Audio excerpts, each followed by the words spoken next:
business பண்ணலாம். இது ஒரு 10% 20% business. அது risk factor வந்து பார்த்தீங்கன்னா business அதிகமாக பண்ணிக்கலாம். ப்ராஃபிட் போனால் இல்லையா மாதம் சம்பளம் கூட 95 பிஸ்னஸில் ரிஸ்க் அதிகம். வேறு ஏதாவது ஆப்ஷன் இருக்கா?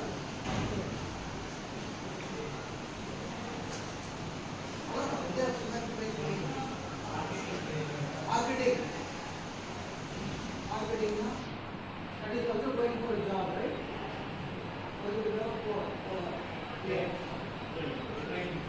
Investments, right?